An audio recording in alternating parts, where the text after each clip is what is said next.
नमस्कार, मैं आशा आपके अपने YouTube चैनल योगा मंत्रा पे आपका स्वागत है। ब्रेन, आज हम ब्रेन के विषय में चर्चा करेंगे। ब्रेन हमारे शरीर का बहुत ही महत्वपूर्ण अंग है। इसीलिए पुराने योगियों ने या बोलिए कि ऋषि मुनियों ने कुछ एक ऐसी टेक्निक योग को विकसित किया जिससे कि हम ज्यादा से ज्यादा ब्लड की सप्लाई अपने ब्रेन को दे सकें। ब्रेन हमारे शरीर का मालिक है, एक बहुत ही महत्वपूर्ण अंग है, मास्टर माइंड है। इसीलिए उसको ज्यादा ऑक्सीजन की जरूरत पड़ती है। जो ऑक्सीजन हम लेते हैं अपने शरीर को चलाने के लिए, उसकी एक बहुत बड़ा हिस्सा हमारे दिमाग को, ब्रेन को जाता है। जब हम किसी भी सोच में डूबे होते हैं या चिंता में या ज्यादा काम करते हैं, उस समय थकान महसूस हो जाती है, किसी भी गंभीर समस्या में, चिंतन में डूबे रहते हैं, तो हमारा ब्रेन पर इसका बहुत ज्यादा असर पड़ता है। हमारा ब्रेन डिस्टर्ब हो जाता है। और जब हमारा ब्रेन डिस्टर्ब होता है तो हमारा पूरा शरीर भी डिस्टर्ब हो जाता है। हमारे इंटरनल ऑर्गन्स भी डिस्टर्ब हो जाते हैं। इसलिए ब्रेन को सही रखना बहुत ही ज्यादा जरूरी है, क्योंकि ब्रेन से जो नशे हैं, नर्वस सिस्टम है, वो सब ब्रेन से ही पूरा फंक्शन हमारे बॉडी का होता है। इसलिए ब्रेन का सही रहना या स्वस्थ रहना बहुत ही ज्यादा जरूरी होता है। जो ऑक्सीजन हम लेते हैं वो हमें शरीर के हर पार्ट में पहुंचाना होता है, तो ब्रेन में भी सेम उसको पहुंचाना होता है, क्योंकि ब्रेन के हर पार्ट को हमें जीवित रखना होता है। इसलिए ज्यादा ऑक्सीजन हमें ब्रेन को देनी होती है और ज्यादा ब्लड की सप्लाई भी हमें ब्रेन को देनी होती है। तो इसलिए कुछ ऐसे योग और आसन को विकसित किया गया है जिससे कि हम ज्यादा से ज्यादा ब्लड की सप्लाई अपने ब्रेन को दे सकें। जब हम चिंता में या सोच में या गंभीर तनाव में रहते हैं, तब जो हमारे बॉडी में डिस्टर्ब होता है, और वो डिस्टर्ब सिर्फ हमारे मस्तिष्क में ही नहीं, ब्रेन में ही नहीं, हमारी पूरी बॉडी पे उसका असर होता है।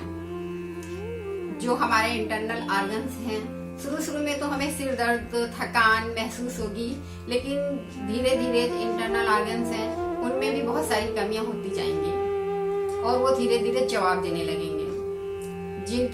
उनकी आयु कम होने लगेगी। जिनकी आयु 100 साल तक इंटरनल ऑर्गन्स की होनी चाहिए, 90 साल तक होनी चाहिए, वो धीरे धीरे आजकल 50-45 में ही जवाब देने लगते हैं और लोग बीमारियों से ग्रसित हो जाते हैं।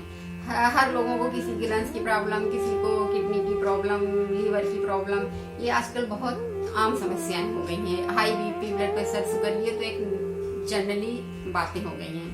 इसलिए हमें ब्रेन को अपने स्वस्थ रखना होगा।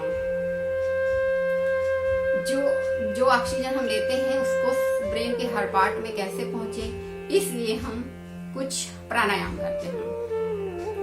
जो प्राणायाम हम करेंगे, तो जैसे अनुलोम विलोम करते हैं या उज्जयी करते हैं, भ्रामरी करते हैं या ओंकार करते हैं, तो वो हम एक नॉर्मल तरीके से करते हैं। लेकिन जब हम उसमें कुंभक लगाएंगे तो हमारे ब्रेन में ज्यादा से ज्यादा ब्लड जाएगा, क्योंकि जब हम कुंभक लगाएंगे तो हमारी श्वास रुकी रहेगी और हमारे श्वास ऑक्सीजन जो है हमारे मस्तिष्क में कम होने लगेगी, कार्बन डाइऑक्साइड, और ऑक्सीजन की जब कमी महसूस होगी तो ऑटोमेटिक हमारा शरीर ब्लड की सप्लाई को हमारे मस्तिष्क तक पहुंचाएगा।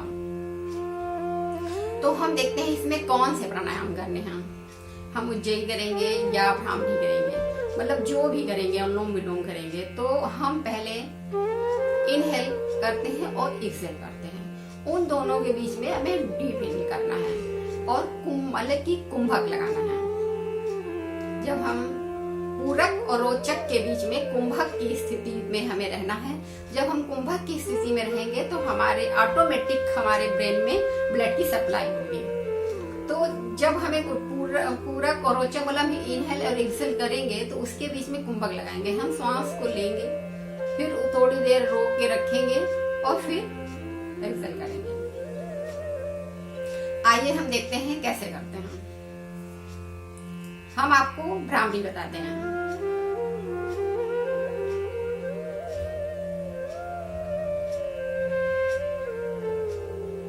रोक के रखा हमने।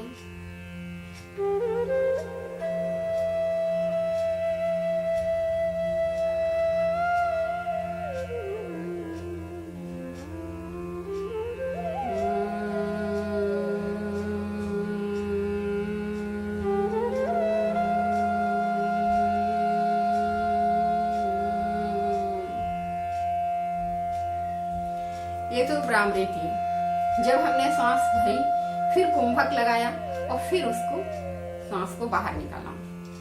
तो जब हम ऐसा करेंगे तो हमारे शरीर में ब्लड की सप्लाई अच्छे से होगी। आइए हम देखते हैं अनुलोम विलोम। अनुलोम विलोम में कुंभक कैसे लगाते हैं। अपने हाथ की मुद्रा बनाइए, विष्णु मुद्रा बनाइए, अपने नोज में थंब को रखिए और सांस को ऊपर लीजिए।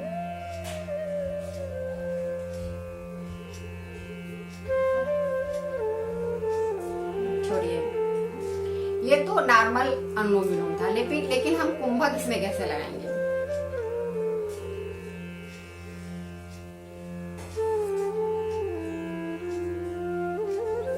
कुंभक की स्थिति में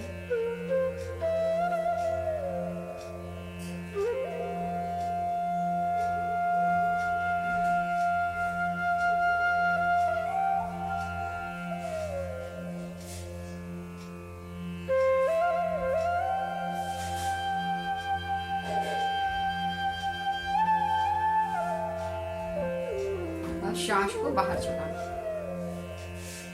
तो ये इस तरह जब हम कुंभक लगाएंगे, ओंकार से भी आप लगा सकते हैं।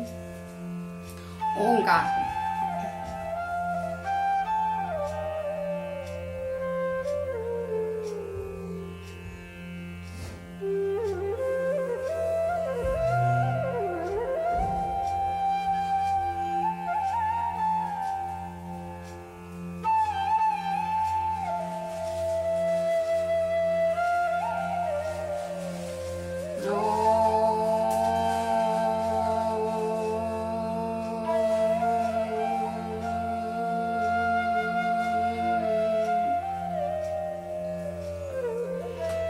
हम प्राणायाम में कुंभक लगा के अपने ब्रेन को ज्यादा ब्लड की सप्लाई दे सकते हैं। जब हमारे ब्रेन में कार्बन और ऑक्सीजन की मात्रा असंतुलन बिगड़ने लगेगा तो हमारे शरीर जो है ऑटोमेटिक ब्लड की सप्लाई हमारे ब्रेन को भेजने लगेगा। तो इससे हमारा ब्रेन स्वस्थ रहेगा, उसको ज्यादा ब्लड की सप्लाई मिलेगी, ऑक्सीजन भी मिलेगी। जब हम प्राणायाम करेंगे उससे हमें ऑक्सीजन भी मिलेगी और ब्लड की सप्लाई भी मिलेगी कुंभक लगाएंगे तो इसलिए ये जो मतलब ये जो प्राणायाम है ये बहुत ही ज्यादा आपके लिए लाभ दे सकते हैं। जिन लोगों को तनाव रहता है या याददाश्त में कमी आ रही है या तो चिंता में खोए रहते हैं, डिप्रेशन में रहते हैं, ऐसे लोगों को ये प्राणायाम कुंभक लगाकर करेंगे तो उनको बहुत ही ज्यादा लाभ मिलेगा। लेकिन यदि आपका हाई बीपी है या आपको अस्थमा की प्रॉब्लम है या तो आपको हार्ट से रिलेटेड कोई सीवियर प्रॉब्लम है तो शायद हो सकता है कि कुंभक लगाने में आपको कोई प्रॉब्लम पैदा हो। तो इसलिए ऐसे लोग जो हैं अगर उन्हें प्रॉब्लम हो रही है तो वो कुंभक नहीं लगाएं, नॉर्मल तरीके से ही प्राणायाम करें, तब भी उनको लाभ मिलेगा। इसलिए आप अपने शरीर को और अपने ब्रेन को स्वस्थ रखिए और निरोग रखिए। और यदि आपने हमारे चैनल को सब्सक्राइब नहीं किया है तो सब्सक्राइब करें, लाइक करें, शेयर करें और कमेंट करें। धन्यवाद। नमस्कार। ओम साई राम।